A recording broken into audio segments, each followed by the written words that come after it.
स्वागत है आप सभी का द एग्जाम प्रिपरेशन हब में। आज की हमारी क्लास भारतीय संविधान एवं राज्य व्यवस्था पर आधारित होगी, जिसमें हम लोग आज भारतीय संविधान की उद्देशिका अर्थात प्रस्तावना से पूछे जाने वाले महत्वपूर्ण जीके सामान्य ज्ञान करेंगे। और यह सामान्य ज्ञान जो होगी वन लाइनर होगा। वन लाइनर इंडियन पॉलिटी से जुड़ा हुआ सभी सामान्य ज्ञान हम लोग कर रहे हैं। यह सीरीज चल रही है, इंडियन पॉलिटी सीरीज चल रही है, जिसमें आज पार्ट 3 है, जिसमें हम लोग भारतीय संविधान की प्रस्तावना के ऊपर एग्जाम में पूछे जाने वाले सभी के सभी प्रश्न करेंगे। ठीक है, तो चलिए प्रश्न शुरुआत करते हैं।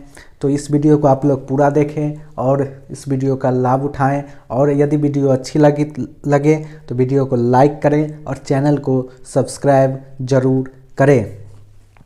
तो आज हम लोग भारतीय संविधान की प्रस्तावना से जुड़े हुए प्रश्न करेंगे। ये सारे प्रश्न बार बार एग्जाम में पूछे जाते हैं। तो चलिए हम लोग प्रश्न स्टार्ट करते हैं। तो पहला प्रश्न देखेंगे हम लोग, भारतीय संविधान का दार्शनिक आधार क्या है। प्रश्न पूछा जाएगा आपसे, भारतीय संविधान का दार्शनिक आधार क्या है। तो याद रखिएगा आप लोग, उद्देशिका अर्थात प्रस्तावना। तो भारतीय संविधान का दार्शनिक आधार प्रस्तावना है। ठीक है, आगे देखेंगे हम लोग अगला प्रश्न, संविधान की उद्देशिका अर्थात प्रस्तावना को क्या कहा जाता है। तो बताएं संविधान की प्रस्तावना को क्या कहा जाता है। तो याद रखिएगा, संविधान की प्रस्तावना को संविधान की कुंजी कहा जाता है। क्या कहा जाता है? संविधान की कुंजी। आगे देखेंगे अगला प्रश्न, भारतीय संविधान की उद्देशिका किसे इंगित करती है। तो बताएं भारतीय संविधान की उद्देशिका जो है, प्रस्तावना जो है, किसे इंगित करती है। तो याद रखिएगा, प्राप्त किए जाने वाले लक्ष्यों को। ठीक है, अगला प्रश्न देखेंगे हम लोग, प्रसिद्ध अंग्रेज राजनीतिक विचारक सर अर्नेस्ट बार्कर ने अपनी किस पुस्तक में प्रस्तावना का उल्लेख किया है।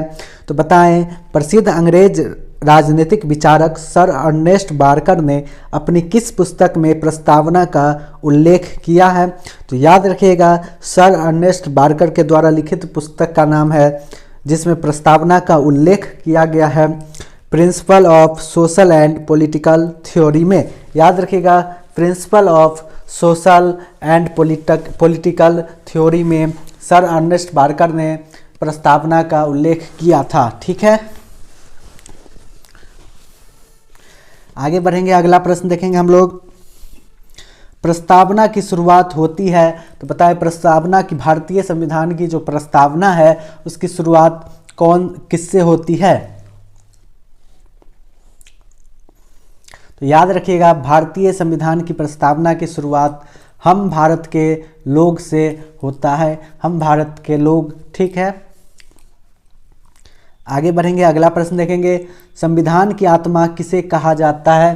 प्रश्न पूछा जाएगा, बहुत इंपॉर्टेंट प्रश्न है, संविधान की आत्मा किसे कहा जाता है। तो याद रखिएगा, संविधान की जो आत्मा है, उद्देशिका अर्थात प्रस्तावना को कहा जाता है।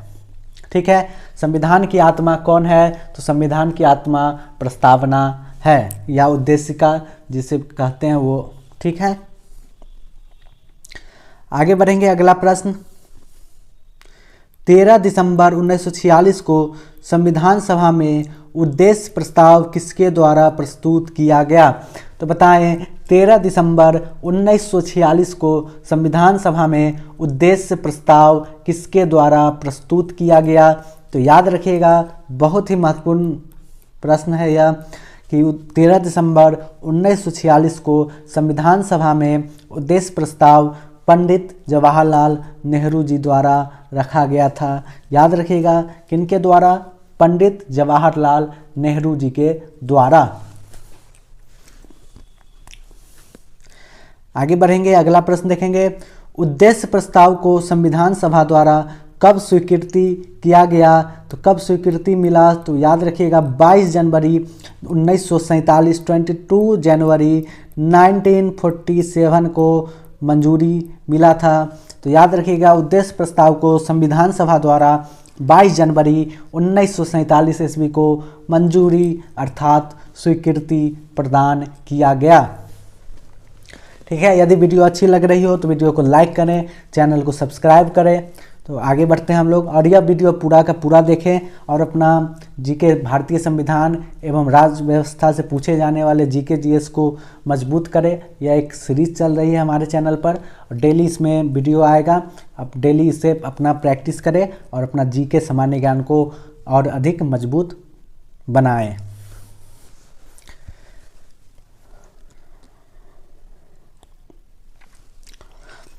आगे बढ़ते हैं, अगला प्रश्न देखेंगे। प्रस्तावना में समाजवादी, पंथ निरपेक्ष और अखंडता शब्द कब जोड़ा गया? तो याद रखिएगा, प्रस्तावना में जो समाजवादी, पंथ निरपेक्ष और अखंडता शब्द 42वें संविधान संशोधन के द्वारा 1976 ईस्वी में जोड़ा गया। बहुत इंपॉर्टेंट प्रश्न है ये कि भारतीय संविधान के प्रस्तावना में समाजवादी, पंथ निरपेक्ष और अखंडता शब्द कब जोड़ा गया? तो याद रखिएगा 42वें 42वें संविधान संशोधन अधिनियम 1976 अर्थात 1976 में। ठीक है, आगे बढ़ेंगे हम लोग, अगला प्रश्न देखेंगे।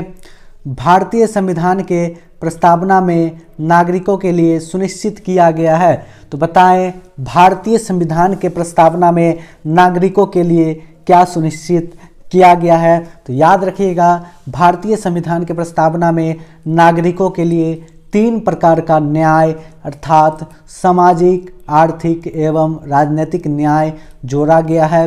5 प्रकार की स्वतंत्रता जोड़ी गई है, विचार की स्वतंत्रता, अभिव्यक्ति की स्वतंत्रता, विश्वास की स्वतंत्रता और धर्म और उपासना की स्वतंत्रता। तो याद रखिएगा, भारतीय संविधान के प्रस्तावना में नागरिकों के लिए 3 प्रकार का न्याय, 5 प्रकार की स्वतंत्रता और 2 प्रकार की समानता एवं 1 प्रकार की बंधुता जोड़ा गया है, सुनिश्चित किया गया है। 2 प्रकार की समानता की बात करें तो प्रतिष्ठा में समानता और अवसर की समानता मिलनी चाहिए और भ्रातृत्व होना चाहिए, बंधुता बढ़ते रहना चाहिए, सभी भाईचारे में रहना चाहिए। ठीक है, सभी के सभी भाईचारे बना के रहें। ये सारी बातें भारतीय संविधान के प्रस्तावना में नागरिकों के लिए सुनिश्चित किया गया है। याद रखिएगा, 3 प्रकार का न्याय, 5 प्रकार की स्वतंत्रता, 2 प्रकार की समानता और 1 प्रकार की बंधुता। ठीक है, आगे बढ़ेंगे, अगला प्रश्न देखेंगे हम लोग। भारत के संविधान की उद्देशिका में शामिल नहीं है। तो बताएं, भारत के संविधान में की प्रस्तावना में क्या शामिल नहीं है? तो याद रखिएगा, आर्थिक स्वतंत्रता शामिल नहीं है भारत के संविधान की प्रस्तावना में। तो भारत के संविधान की उद्देशिका में आर्थिक स्वतंत्रता शामिल नहीं है। ठीक है, आगे बढ़ेंगे हम लोग, अगला प्रश्न देखेंगे। भारतीय संविधान के निर्माताओं की सोच संविधान के किस हिस्से में परिलक्षित होती है? तो बताएं, भारतीय संविधान के निर्माताओं की सोच संविधान में हम लोग कहाँ देख सकते हैं?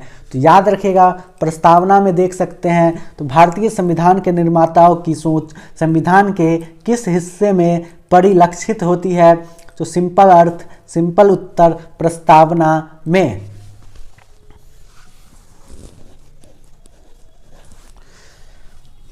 आगे देखेंगे, अगला प्रश्न। संविधान की उद्देशिका अर्थात प्रस्तावना के अनुसार भारत में संप्रभु है। तो प्रश्न है, संविधान की उद्देशिका अर्थात प्रस्तावना के अनुसार भारत में संप्रभु है। तो उत्तर क्या होगा? याद रखिएगा आप लोग, हम भारत के लोग संप्रभु है। ठीक है, आगे बात करेंगे, अगला प्रश्न देखते हैं, उद्देशिका का सहारा लिया जा सकता है। तो बताएं कब उद्देशिका अर्थात कब प्रस्तावना का सहारा लिया जा सकता है। तो याद रखिएगा प्यारे दोस्तों, जब हम लोग संविधान की भाषा अस्पष्ट एवं संदिग्ध हो, जब हम लोग संविधान की भाषा को नहीं समझेंगे, अस्पष्ट होगा या संदिग्ध होगा, तब हम लोग प्रस्तावना का सहारा लेंगे। ठीक है, आगे बढ़ेंगे हम लोग। अगला प्रश्न देखते हैं, भारत के संविधान की उद्देशिका में शामिल नहीं है। तो याद रखिएगा, भारत के संविधान की प्रस्तावना में क्या शामिल नहीं है। तो याद रखिएगा आप लोग, राजनीतिक समानता शामिल नहीं है। तो भारत के संविधान की उद्देशिका अर्थात प्रस्तावना में क्या शामिल नहीं है। तो राजनीतिक समानता शामिल नहीं है। आगे बात करेंगे, अगला प्रश्न देखेंगे, संविधान सभा द्वारा उद्देशिका को कब अधिनियमित तथा अंगीकृत किया गया था। बहुत ही महत्वपूर्ण प्रश्न, संविधान सभा के द्वारा प्रस्तावना को कब अधिनियमित तथा अंगीकृत किया गया, तो कब अपनाया गया। तो याद रखिएगा 26 नवंबर 1949 ईस्वी को, 26 नवंबर 1949 को प्रस्तावना को अधिनियमित और तथा अंगीकृत किया गया था। आगे बात करेंगे हम लोग, तो बात करेंगे संविधान की प्रस्तावना क्या है।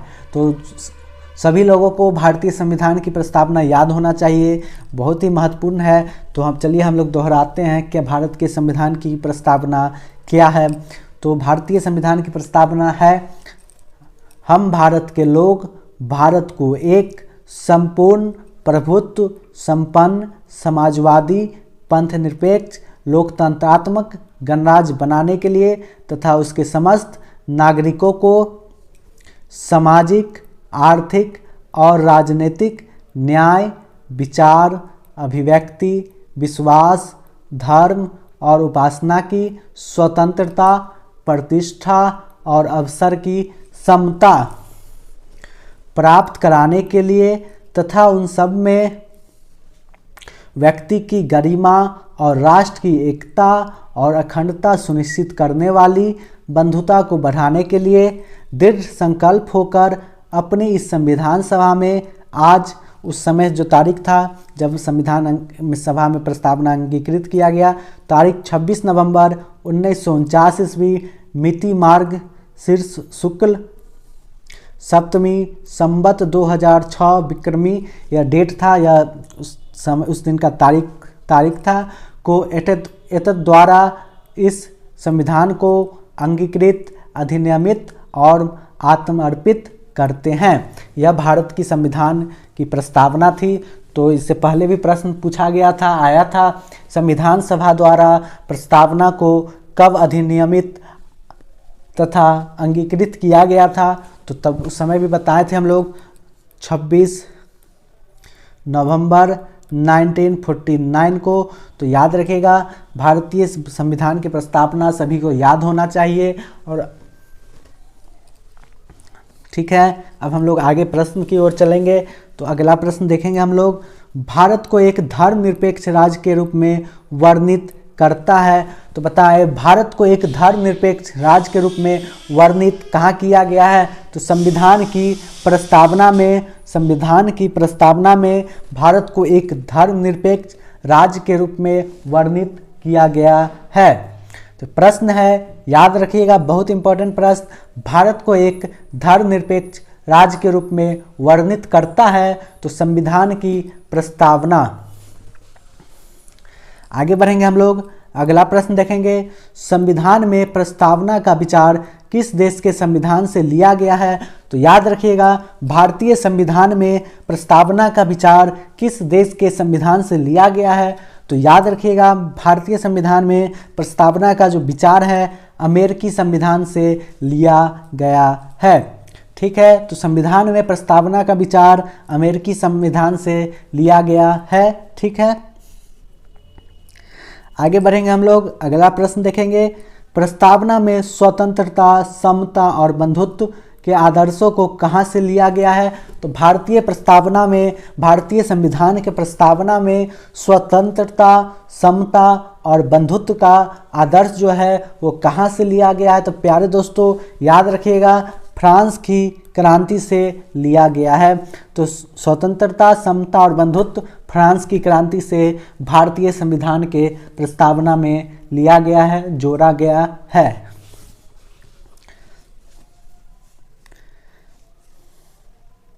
आगे बढ़ते हैं हम लोग, अगला प्रश्न देखेंगे। प्रस्तावना में संविधान के निर्माण की कौन सी तिथि उल्लेखित है? तो बताएं। बहुत महत्वपूर्ण प्रश्न, बार बार ये प्रश्न पूछे जाते हैं एग्जाम में। प्रस्तावना में संविधान के निर्माण की कौन सी तिथि उल्लेखित किया है? तो याद रखिएगा 26 नवंबर 1949। कितना? 26 नवंबर 1949।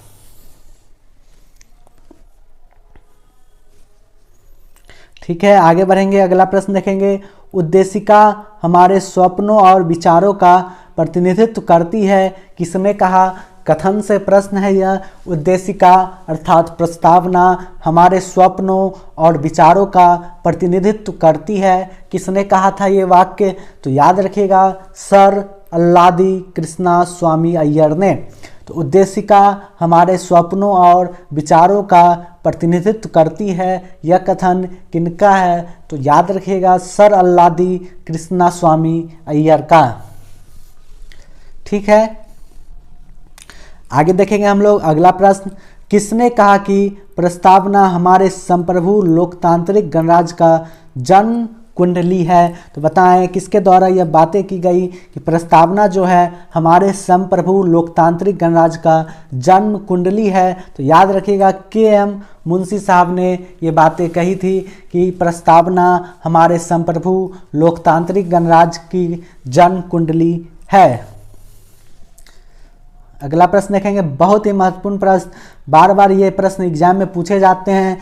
प्रस्तावना को संविधान का परिचय पत्र किसने कहा? तो याद रखिएगा, प्रस्तावना को संविधान का परिचय पत्र NA पालकीवाला ने कहा। NA पालकीवाला जी के द्वारा प्रस्तावना को संविधान का परिचय पत्र, आइडेंटिटी कार्ड कहा गया। तो प्रस्तावना को संविधान का परिचय पत्र कहने वाले व्यक्ति कौन थे? तो याद रखिएगा, NA पालकीवाला।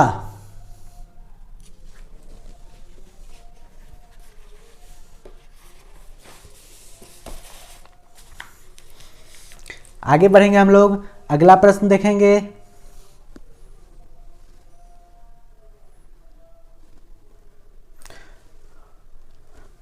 प्रस्तावना के विषय में सुप्रीम कोर्ट के न्यायाधीशों का क्या मत रहा है? तो इससे हम लोग प्रश्न देखेंगे। उद्देशिका पर अंतिम मतदान कराते समय किसने यह कहा कि उद्देशिका संविधान का अंग बने? तो यह कथन किसने कहा? तो संविधान सभा के अध्यक्ष डॉक्टर राजेंद्र प्रसाद जी द्वारा यह प्रस्ताव रखा गया। उद्देशिका पर अंतिम मतदान कराते समय किसने कहा कि प्रस्तावना संविधान का अंग बने? तो याद रखिएगा, उद्देशिका अर्थात प्रस्तावना संविधान का अंग बने, यह कथन कहने वाले व्यक्ति थे भारत के प्रथम राष्ट्रपति डॉक्टर राजेंद्र प्रसाद, संविधान सभा के अध्यक्ष डॉक्टर राजेंद्र प्रसाद।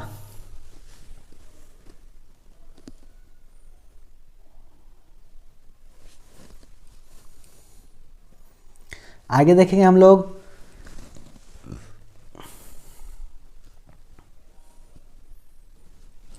प्रस्तावना संविधान निर्माताओं के मन की कुंजी है किंतु संविधान का अंग नहीं, यह कथन किसने कहा, कब कहा, क्यों कहा?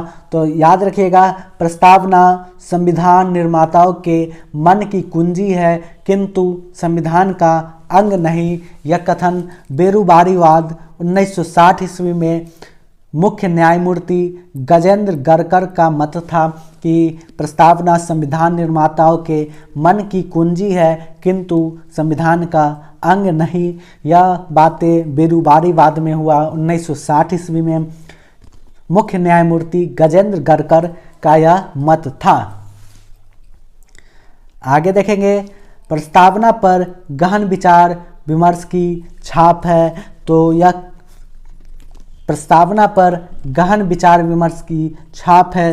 तो यह बातें सज्जन सिंह बनाम राजस्थान राज्य 1965 ईस्वी में न्यायमूर्ति जे.आर. माघोलकर का कथन है। जे.आर. माघोलकर जो न्यायमूर्ति थे, कौन सा केस? तो सज्जन सिंह बनाम राजस्थान राज्य में उन्होंने कहा था प्रस्तावना पर गहन विचार विमर्श की छाप है। आगे देखेंगे अगला प्रश्न, प्रस्तावना संविधान का अंग ही नहीं बल्कि महत्वपूर्ण अंग है। यह बातें कब कही गई? प्रस्तावना संविधान का अंग ही नहीं बल्कि महत्वपूर्ण अंग है। ये बातें केशवानंद भारती बनाम केरल राज्य 1973 कब कही गई? 1973 ईस्वी में मुख्य न्यायमूर्ति सीकरी का मत था यह कि प्रस्तावना संविधान का अंग ही नहीं बल्कि महत्वपूर्ण अंग है। केशवानंद भारती बनाम केरल राज्य 1973 मुख्य न्यायमूर्ति सीकरी साहब का यह मत था।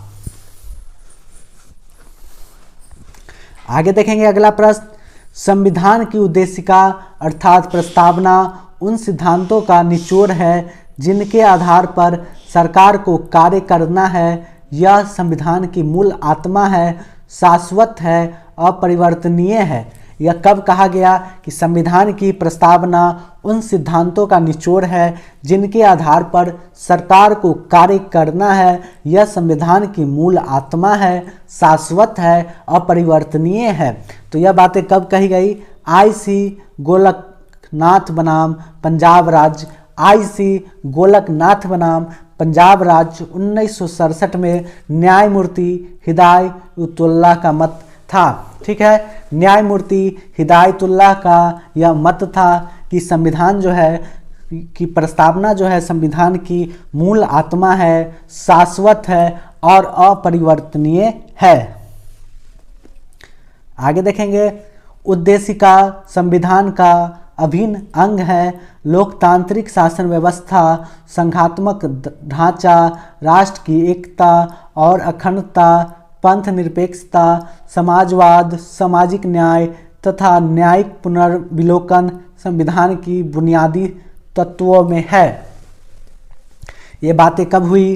तो एस.आर. बोमई बनाम भारत संघ 1994 1994 में न्यायमूर्ति रामास्वामी जी का यह मत था कि उद्देशिका अर्थात प्रस्तावना संविधान का अभिन्न अंग है। इसके साथ ही साथ लोकतांत्रिक शासन व्यवस्था, संघात्मक ढांचा, राष्ट्र की एकता और अखंडता, पंथ निरपेक्षता, समाजवाद, सामाजिक न्याय तथा न्यायिक पुनर्विलोकन संविधान के बुनियादी तत्वों में है।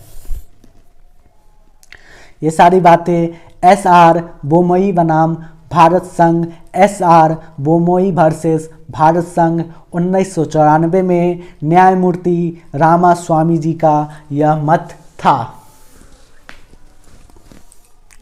आगे देखेंगे संविधान की प्रस्तावना को न्यायालय द्वारा प्रवर्तित नहीं कराया जा सकता है। तो संविधान की प्रस्तावना को न्यायालय द्वारा परिवर्तित नहीं कराया जा सकता है। यह कथन कब कहा गया? तो union of India versus Madan Gopal 1954, इसके साथ ही साथ इंदिरा गांधी बनाम राजनारायण वाद 1975 में। ठीक है, तो संविधान की प्रस्तावना को न्यायालय द्वारा प्रवर्तित नहीं कराया जा सकता है। यह बातें 1954 और 1975 में सुप्रीम कोर्ट के न्यायाधीशों का मत था कि यूनियन ऑफ इंडिया बनाम मदन गोपाल 1954 और इंदिरा गांधी बनाम राजनारायण वाद 1975 में। ये बातें सुप्रीम कोर्ट के न्यायाधीशों ने कही थी।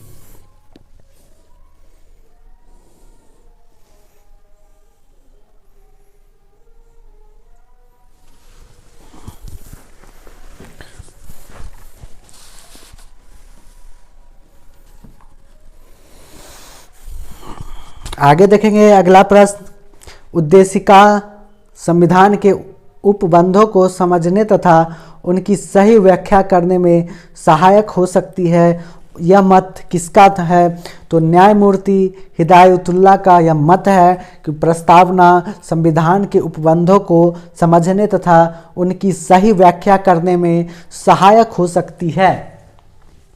ये मत न्यायमूर्ति हिदायतुल्लाह साहब का था। ठीक है, आगे देखेंगे हम लोग। भीमराव अंबेडकर BR अम्बेडकर के अनुसार संविधान की आत्मा क्या है? तो भीमराव अंबेडकर साहब संविधान की आत्मा किसे मानते हैं? तो याद रखिएगा, बहुत इंपॉर्टेंट प्रश्न है, बहुत ही ज़्यादा इंपॉर्टेंट प्रश्न है। संवैधानिक उपचारों का अधिकार अनुच्छेद नंबर 32 को, अनुच्छेद 32 को भीमराव अंबेडकर साहब संविधान की आत्मा मानते हैं। संवैधानिक उपचारों का अधिकार को भीमराव अंबेडकर साहब संविधान की आत्मा मानते हैं। आगे बढ़ेंगे, अगला प्रश्न देखेंगे हम लोग। प्रस्तावना में अंतर्निहित मौलिक शब्द है, तो बताएं प्रस्तावना में अंतर्निहित मौलिक शब्द क्या सब है? तो याद रखिएगा, संप्रभुता, समाजवाद, पंथनिरपेक्ष, प्रजातंत्र, गणतंत्र, समानता, स्वतंत्रता, न्याय, एकता, अखंडता एवं भ्रातृत्व अर्थात बंधुता। तो याद रखिएगा, प्रस्तावना में अंतर्निहित मौलिक शब्द क्या सब है? तो संप्रभुता है, समाजवाद है, पंथनिरपेक्ष है, प्रजातंत्र है, गणतंत्र है, समानता है, स्वतंत्रता है, न्याय है, एकता है, अखंडता है एवं भ्रातृत्व अर्थात बंधुता है, भाईचारा। चलिए आगे बढ़ेंगे हम लोग। अगला प्रश्न देखेंगे। उच्चतम न्यायालय सुप्रीम कोर्ट द्वारा सर्वप्रथम उद्देशिका को किस वाद में संविधान का भाग नहीं माना गया? तो बताएं, उच्चतम सुप्रीम कोर्ट के द्वारा सर्वप्रथम प्रस्तावना को किस वाद में, किस केस में संविधान का भाग नहीं माना? तो याद रखिएगा, बेरुवारी वाद 1960 ईस्वी में सुप्रीम कोर्ट के द्वारा प्रस्तावना को संविधान का भाग नहीं माना गया था। आगे देखेंगे, किस वाद में, किस केस में उद्देशिका अर्थात प्रस्तावना को संविधान का भाग स्वीकार किया गया? तो याद रखिएगा, बहुत इंपॉर्टेंट प्रश्न है यह कि किस केस में प्रस्तावना को संविधान का भाग स्वीकार किया गया? तो याद रखिएगा, केशवानंद भारती केस बनाम केरल राज्य 1973 1973। तो याद रखिएगा, किस वाद में प्रस्तावना को संविधान का भाग स्वीकार किया गया? तो याद रखिएगा, केशवानंद भारती बनाम केरल राज्य 1973 के केस में संविधान की प्रस्तावना को संविधान का भाग माना गया था। ठीक है, आगे बढ़ेंगे, अगला प्रश्न देखेंगे। प्रस्तावना को संविधान की मूल आत्मा किस वाद में कहा गया? तो यह भी बहुत इंपॉर्टेंट प्रश्न है। ये सभी प्रश्न को आप लोग ध्यान से देखें और इस वीडियो को पूरा देखें और अपना जीके सामान्य ज्ञान को और अधिक मजबूत करें और डेली प्रैक्टिस करें, जिससे आपका सामान्य ज्ञान और मजबूत होगा और एग्ज़ाम में यह सब बहुत ही ज़्यादा हेल्पफुल होते हैं, सहायक होते हैं। ये प्रश्न बार बार पूछे जाते हैं, इसलिए आप लोग ध्यान से इस प्रश्न को करें, ध्यान दें और याद करें और डेली का डेली प्रैक्टिस करें, जिससे आपका सामान्य ज्ञान और अधिक मजबूत होगा। ठीक है, तो प्रस्तावना को संविधान की मूल आत्मा किस वाद में कहा गया? तो याद रखिएगा, गोलकनाथ बनाम पंजाब राज्य केस में संविधान को की मूल आत्मा कहा गया था। 1967 ईस्वी में प्रस्तावना को संविधान की मूल आत्मा माना गया। किस वाद में, किस केस में? तो याद रखिएगा, गोलकनाथ बनाम पंजाब राज्य प्रकरण में, पंजाब राज्य केस में 1967 ईस्वी में प्रस्तावना को संविधान की मूल आत्मा माना गया। आगे देखेंगे अगला प्रश्न, किस वाद का प्रस्तावना पर गहन विचार विमर्श की छाप है?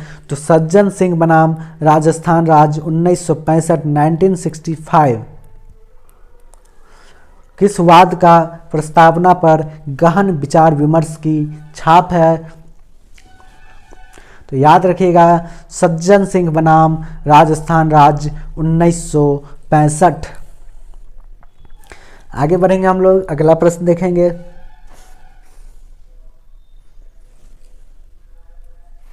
भारत के संविधान की प्रस्तावना का विधिक स्वरूप क्या है? तो बताएं भारत के संविधान की प्रस्तावना का विधिक स्वरूप क्या है? तो याद रखिएगा यह लागू नहीं किया जा सकता है। इसका जो विधिक स्वरूप है उसको लागू नहीं किया जा सकता है। अगला प्रश्न देखेंगे, प्रस्तावना में अब तक कितनी बार संशोधन किया जा चुका है? बहुत ही महत्वपूर्ण प्रश्न, वेरी इंपॉर्टेंट VVI प्रश्न है, ये बहुत ही ज़्यादा इंपॉर्टेंट प्रश्न है। प्रस्तावना में, भारतीय संविधान की प्रस्तावना में अब तक कितनी बार संशोधन किया जा चुका है? कितनी बार बदला जा चुका है, संशोधन किया जा चुका है? तो याद रखिएगा केवल और केवल एक बार 42वें संविधान संशोधन द्वारा 1976 ईस्वी में।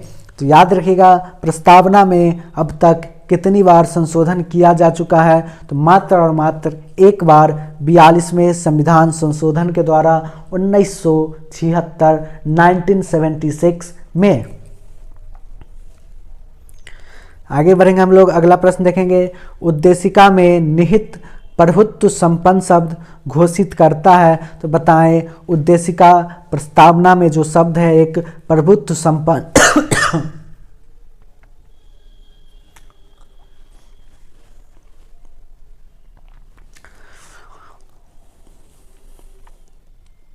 तो याद रखिएगा उद्देशिका में, प्रस्तावना में निहित प्रभुत्व संपन्न शब्द घोषित क्या करता है? तो याद रखिएगा भारत आंतरिक या बाह्य दृष्टि से किसी के अधीन नहीं है, वो संपन्न है, प्रभुत्व संपन्न है। ठीक है, तो प्रस्तावना में निहित प्रभुत्व संपन्न शब्द घोषित करता है कि भारत अंदर या बाहर किसी भी दृष्टि से किसी के अधीन नहीं है, किसी के अंदर नहीं है। भारत पूर्णतः स्वतंत्र है, पूर्णतः आज़ाद है, अपना निर्णय भारत स्वयं लेगा, इसलिए वो प्रभुत्व संपन्न शब्द जोड़ा गया है।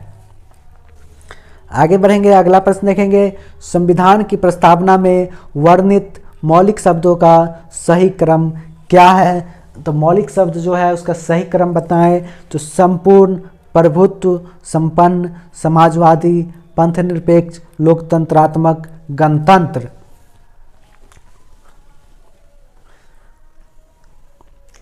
ये सब मौलिक शब्द हैं जो क्रम, सही क्रम के रूप में लिखा गया है। ठीक है, आगे बढ़ेंगे, अगला प्रश्न। प्रस्तावना में प्रयुक्त समाजवाद की अवधारणा किसमें अंतर्निहित है? तो उद्देशिका अर्थात प्रस्तावना में प्रयुक्त शब्द समाजवाद की अवधारणा किसमें अंतर्निहित है? तो याद रखिएगा आर्थिक न्याय में। किसमें? आर्थिक न्याय में। अगला प्रश्न देखेंगे। प्रस्तावना संविधान का अंग नहीं है, यह किस केस में कहा गया? तो याद रखिएगा बेरुबारीवाद 1960 1960 में यह सुप्रीम कोर्ट के द्वारा कहा गया कि प्रस्तावना जो है संविधान का अंग नहीं है। बेरुबारीवाद 1960 में। बहुत इंपॉर्टेंट प्रश्न है यह। आगे हम लोग देखेंगे अगला प्रश्न। प्रस्तावना संविधान की मूल आत्मा है, यह कथन किस केस में कहा गया? तो सुप्रीम कोर्ट के द्वारा प्रस्तावना संविधान की मूल आत्मा है, कब कहा गया? तो याद रखिएगा गोलकनाथ बनाम पंजाब राज्य 1967 1967 में ये बातें कही गई कि प्रस्तावना संविधान की मूल आत्मा है। किस केस में? तो गोलकनाथ बनाम पंजाब राज्य। ठीक है, आगे देखेंगे हम लोग अगला प्रश्न। प्रस्तावना संविधान का अभिन्न अंग है, तो किस केस में माना गया कि प्रस्तावना जो है संविधान का अभिन्न अंग है। तो याद रखिएगा, केशवानंद भारती बनाम केरल राज्य 1973 1973 में सुप्रीम कोर्ट के द्वारा यह माना गया प्रस्तावना संविधान का अभिन्न अंग है। केशवानंद भारती बनाम केरल राज्य 1973 ईस्वी में। आगे बढ़ेंगे हम लोग। अगला प्रश्न, आज की क्लास का यह अंतिम प्रश्न है, ध्यान से देखेंगे। बम्बई बनाम भारत संघ 1964 1964 वाद में भी उच्चतम न्यायालय ने क्या धारणा प्रस्तुत किया? तो उद्देशिका संविधान का भाग है। तो बम्बई बनाम भारत संघ वाद में भी यह सुप्रीम कोर्ट ने माना कि प्रस्तावना जो है संविधान का अंग है। ठीक है, आज की क्लास यहीं समाप्त की जाती है। यदि आपको यह वीडियो अच्छी लगी हो तो वीडियो को लाइक करें, चैनल को सब्सक्राइब करें और बेल आइकन ज़रूर दबा दें, जिससे जब भी वीडियो अपलोड किया जाए सबसे पहले आपके पास नोटिफिकेशन पहुंच जाए। तो आज हम लोगों ने भारतीय संविधान की प्रस्तावना पे बात किया। भारतीय संविधान की प्रस्तावना से पूछे जाने वाले सारे महत्वपूर्ण प्रश्न किया। सारे के सारे प्रश्न जितने भी हम लोगों ने आज प्रश्न किया, सारे एग्जाम में पूछे जाने वाले प्रश्न थे। यह बार बार एग्जाम में पूछे जाते हैं। तो इस सीरीज में आप लोग जुड़े रहें। डेली हम लोग नया नया टॉपिक पे सामान्य ज्ञान का क्लास लेके आएंगे और आप लोग अपना जीके मजबूत करें। शुरू से शुरुआत है, शुरू से हम लोग कर रहे हैं। इंडियन पॉलिटी शुरू से हम लोग कर रहे हैं और यह पूरा ख़त्म करेंगे।